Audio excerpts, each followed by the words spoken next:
ಮಂಡ್ಯದಲ್ಲಿ DCM ಅವರು ಒಕ್ಕಲಿಗರಿಗೋಸ್ಕರ ಒಂದು ಚಾನ್ಸ್ ಇದೆ ಅಂತ ಇವ್ರು ಹೇಳ್ತಾರೆ. ಅಲ್ಲಿ ಕಾರ್ಯಕರ್ತರನ್ನ ಬೂಸ್ಟ್ ಅಪ್ ಮಾಡಕ್ಕೆ ನನ್ನ ಕುರ್ಚಿ ಮುಟ್ಟಕ್ಕಾಗಲ್ಲ ಅಂತ ಮುಖ್ಯಮಂತ್ರಿಗಳು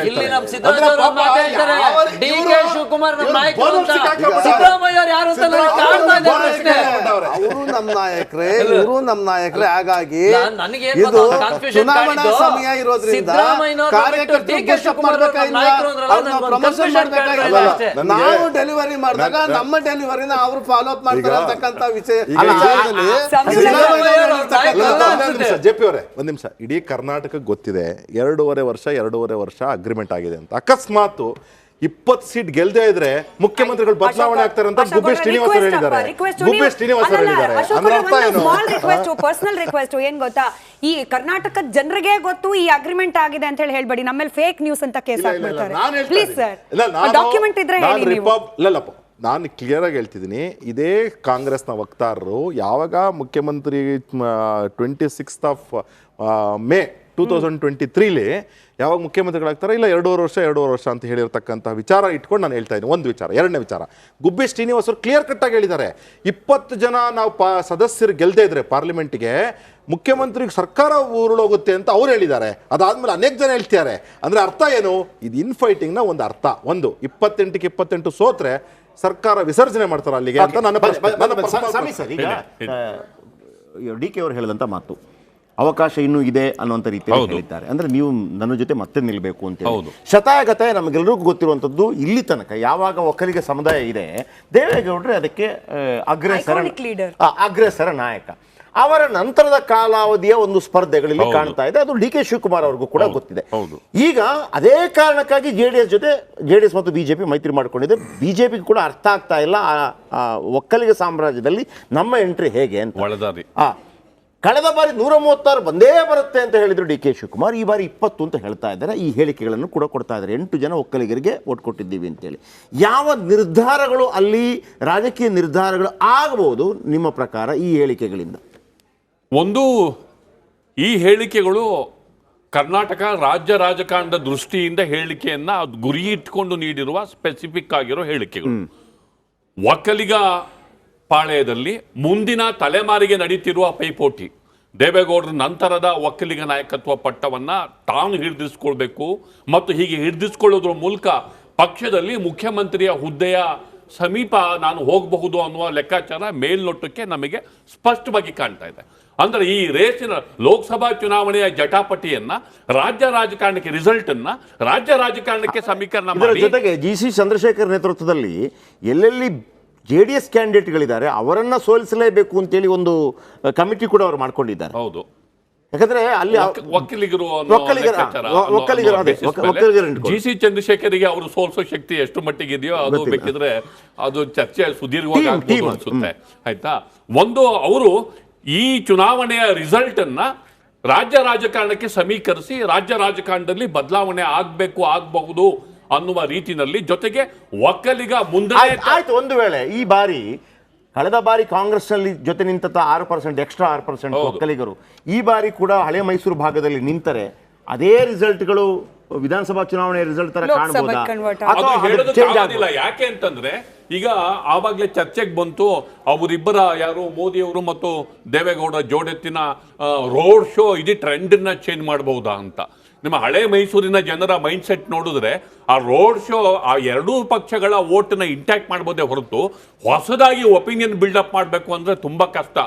ಈ ಭಾಗದ ಮತದಾರರ ರೀತಿ ನೀತಿ ಆಲೋಚನೆಯ ಕ್ರಮನೇ ಬೇರೆ ತರ ಇದೆ. ನೀವು ಓಲ್ಡ್ ಮೈಸೂರಲ್ಲಿ ಹೋಗಿ, ನೀವು ಯಾರು ಮೋದಿ ಅವ್ರು ಬರಲಿ, ದೇವೇಗೌಡರು ಬರಲಿ, ಸಿದ್ದರಾಮಯ್ಯ ಬರಲಿ, ಸಿದ್ದರಾಮಯ್ಯ ಹೋಗ್ಬೋದಿತ್ತಲ್ಲ, ಯಾಕೆ ಹೋಗಿಲ್ಲ? ಸಿದ್ದರಾಮಯ್ಯ ಹೋಗ್ಬೋದಿತ್ತು ತಾನೆ. ಓಲ್ಡ್ ಮೈಸೂರಲ್ಲಿ ಮಂಡ್ಯದಲ್ಲಿ ಅಗ್ರೆಸಿವ್ ಆಗಿ ಅವ್ರು ಹೋಗ್ಬೋದು ತಾನೆ. ಶಿವಕುಮಾರ್ ಯಾಕೆ ಹೋಗ್ತಾರೆ? ಅದು ಆ ಭಾಗದ ವೈಶಿಷ್ಟ್ಯ. ಹಾಗಲ್ಲ. ಈಗ ರಾಜು ಅವ್ರು ಹೇಳ್ಬೇಕದನ್ನ. ಅಂದ್ರೆ ಲಾಸ್ಟ್ ಟೈಮ್ ವಿಧಾನಸಭಾ ಚುನಾವಣೆಯಲ್ಲಿ ಇದೇ ಅಸ್ತ್ರ ಬಳಸಿದ್ರಪ್ಪ DK ಶಿವಕುಮಾರ್ ಅವರು. ಒಕ್ಕಲಿಗನಿಗೆ ಒಂದು CM ಸ್ಥಾನ ಸಿಗತ್ತೆ, ನೀವು ಓಟ್ ಹಾಕಿ ಅಂತ ಕೊಟ್ರು ಜನ. ಒಂದಷ್ಟಂತೂ ನಿಮ್ ಬುಟ್ಟಿಯಿಂದ ಅವ್ರ ಬುಟ್ಟಿಗೆ ಬಿದ್ದಿದ್ ಸತ್ಯ, ನೀವು ಒಪ್ಕೊಳ್ತೀರಿ. ಇವಾಗ್ಲೂ ಅದೇ ಅಸ್ತ್ರ ಬಳಸ್ತಿದ್ದಾರೆ. ಖಂಡಿತವಾಗ್ಲೂ ನಾನು ಅದನ್ನೇ ವಿಚಾರಗಳನ್ನ ನಿಮ್ಗೆ ಆಗ್ಲೇನೆ ಫಸ್ಟೇ ಮನವರಿಕೆ ಮಾಡಿಕೊಟ್ಟೆ.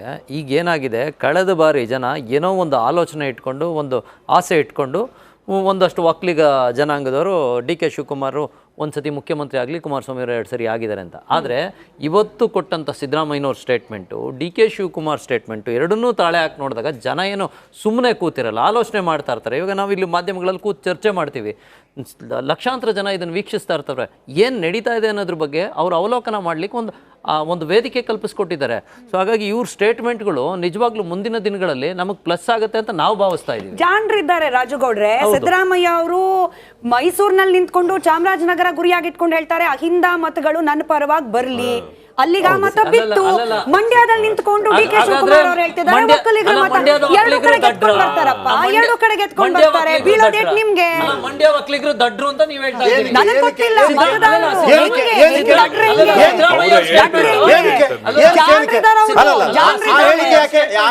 ಸರಿ, ಡಿ ಕೆ ಶಿವಕುಮಾರ್ ಸ್ಟೇಟ್ಮೆಂಟ್ ಇಲ್ಲಕ್ ಸರಿ ಅಂತ ಯೋಚನೆ ಮಾಡೋಷ್ಟು ದಡ್ರಿದಾರ ನಮ್ಮ ಒಕ್ಕಲಿಗ ಜನ. ಕುಮಾರಸ್ವಾಮಿ ಅವರಿಗೆ 2 ಬಾರಿ ಮುಖ್ಯಮಂತ್ರಿ ಸ್ಥಾನ ಕೊಟ್ಟು ಇನ್ನೂ ಕೊಟ್ಟಿಲ್ಲ ಡಿ ಕೆ ಶಿವಕುಮಾರ್ ಅವರಿಗೆ.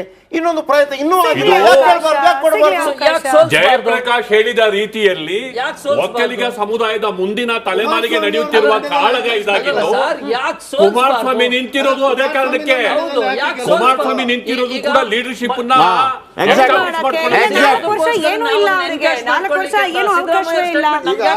ಆಮೇಲೆ ಮಂಡ್ಯದ ಜನ ತಂದ್ರ ಅಂತ ಹೇಳೋದು ರಾಂಗ್ ಇಂಟರ್ಪ್ರಿಟೇಷನ್. ಅವ್ರು ಹೇಳಿದ ಸ್ಟೇಟ್ಮೆಂಟ್ ನಮಗ್ ಪ್ಲಸ್ ಆಗಲ್ಲ ಅಂತ ನೀವ್ ಯಾವ ಆಧಾರದ ಮೇಲೆ ಪ್ರಶ್ನೆ ಕೇಳ್ತಿದೀವಿ? ನಿಮ್ ವಿಶ್ಲೇಷಣೆ ಏನು? ಪ್ರಶ್ನೆ ಕೇಳ್ತಿದೀವಿ.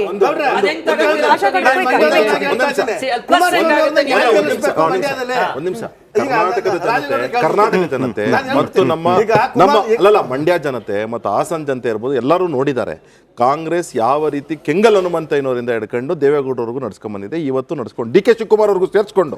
ಅಂದ್ರೆ ಅರ್ಥ ಏನು ಅಂದ್ರೆ ದೋಖಾ ಮಾಡೋದ್ರಲ್ಲಿ ಯಾರಾದ್ರೂ ಫಸ್ಟ್ ಸ್ಟ್ಯಾಂಡ್ ಎತ್ತಿದ ಕೈ ಅಂದ್ರೆ ಅದು ಕಾಂಗ್ರೆಸ್ ಅಂತ ಎಲ್ಲರಿಗೂ ಗೊತ್ತಿದೆ. ದಲಿತರು ಇರ್ಬೋದು, ಲಿಂಗಾಯತರು ಇರ್ಬೋದು, ಒಕ್ಕಲಿಗರು ಇರ್ಬೋದು.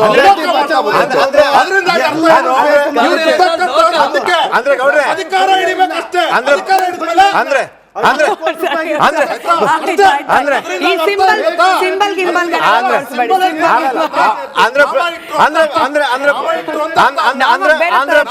ಒಕ್ಕಲಿಗ ಪ್ರೀತಮ್ ಗೌಡ್ರು ಪ್ರಜ್ವಲ್ ರೇವಣ್ಣಗೆ ಓಟ್ ಹಾಕ್ತಾರೆ ಅಂತ ನೀವು ಹೇಳೋದು. ಅವರು ಓಪನ್ ಆಗಿ ಹೇಳ್ತಾ ಇದ್ದಾರೆ ನನ್ನ ಮನೆಗೆ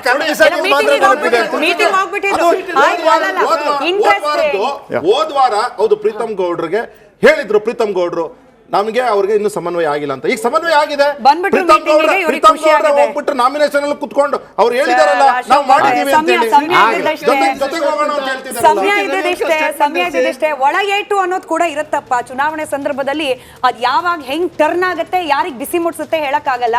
ಅದನ್ನ ಗೊತ್ತಿರುವ ರಾಜಕಾರಣಿಗಳನ್ನೇ ಈಗ ಒಬ್ರ ಮೇಲೆ ಒಬ್ರು ಕಾಂಪಿಟೇಷನ್ ಬಿದ್ದಂಗೆ ಹೇಳಿಕೆ ಕೊಡ್ತಿದ್ದಾರೆ. ರೋಡ್ ಶೋ ಇತ್ಯಾದಿ ಇತ್ಯಾದಿ. ನೋಡೋಣ ಆಯಾ ಸಂದರ್ಭದಲ್ಲಿ ಚರ್ಚೆಗಳು ಮತ್ತೆ ನಡೆಯುತ್ತೆ ಇದೇ ವೇದಿಕೆಯಲ್ಲಿ. ಇವತ್ತಿಗೆ ಸಮಯ ಇದ್ದಷ್ಟೇ. ಧನ್ಯವಾದ ಎಲ್ರಿಗೂ ಕೂಡ ಚರ್ಚೆಯಲ್ಲಿ ಭಾಗಿಯಾಗಿದ್ದಕ್ಕೆ. ನೋಡ್ತಾ ಇರಿ ರಿಪಬ್ಲಿಕ್ ಕನ್ನಡ, ಇದು ನಿಮ್ಮ ಧ್ವನಿ.